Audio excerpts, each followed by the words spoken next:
Lalit B Sharma का सादर प्रणाम। श्री राधे राधे। कल 2 अक्टूबर 2021 शनिवार के दिन इंदिरा एकादशी है। इंदिरा एकादशी के व्रत खोलने का समय 3 अक्टूबर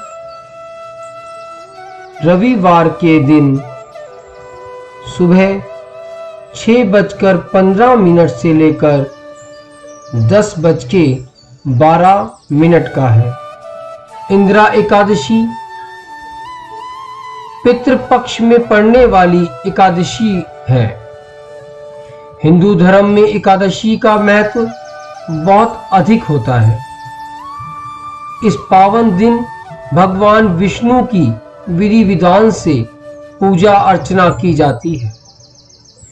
धार्मिक मान्यताओं के अनुसार एकादशी व्रत करने से मृत्यु के पश्चात मोक्ष की प्राप्ति होती है।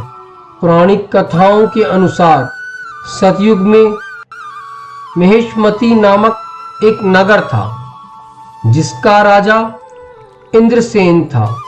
इंद्रसेन एक बहुत ही प्रतापी राजा था। राजा अपनी प्रजा का पालन पोषण अपनी संतान की तरह किया करता था। राजा के राज्य में किसी को भी किसी भी चीज की कोई कमी ना थी।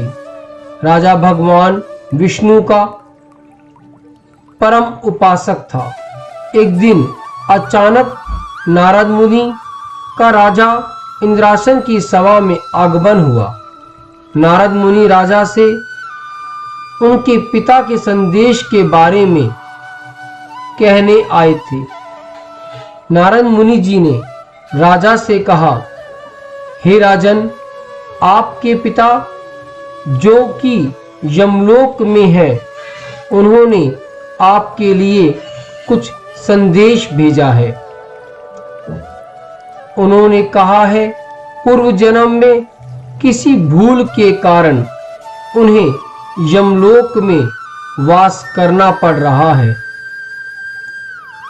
यमलोक से मुक्ति के लिए वह आपको यह संदेशा भेज रहे हैं कि इंदिरा एकादशी का व्रत कीजिए ताकि उन्हें मोक्ष की प्राप्ति हो।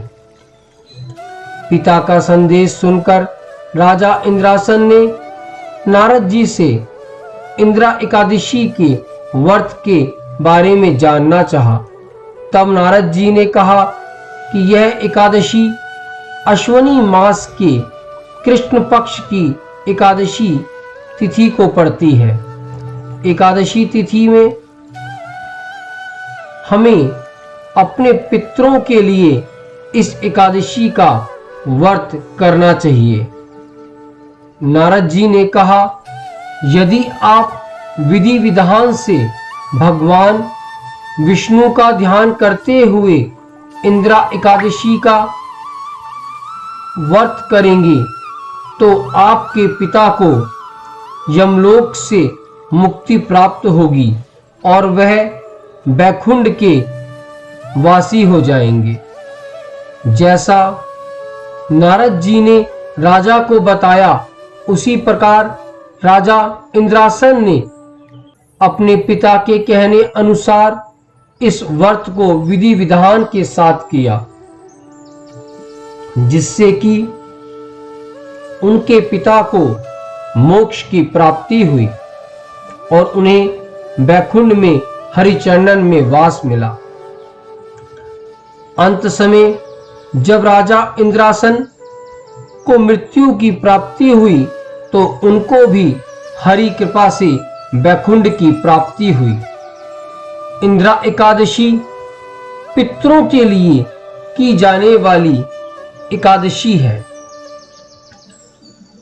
यदि किसी की कुंडली में पितृदोष है तो कहा जाता है कि उसे इंदिरा एकादशी का व्रत अवश्य करना चाहिए।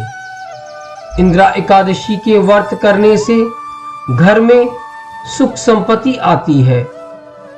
भक्ति की प्राप्ति होती है और भगवान के चरणों का वास मिलता है।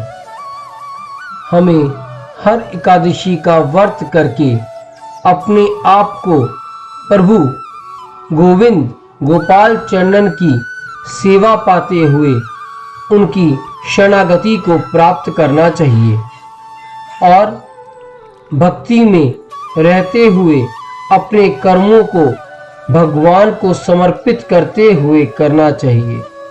इन्हीं शब्दों के साथ अपनी इस वाणी को मैं विराम देता हूँ। मिलते हैं एक नई कथा के साथ। श्री राधे राधे।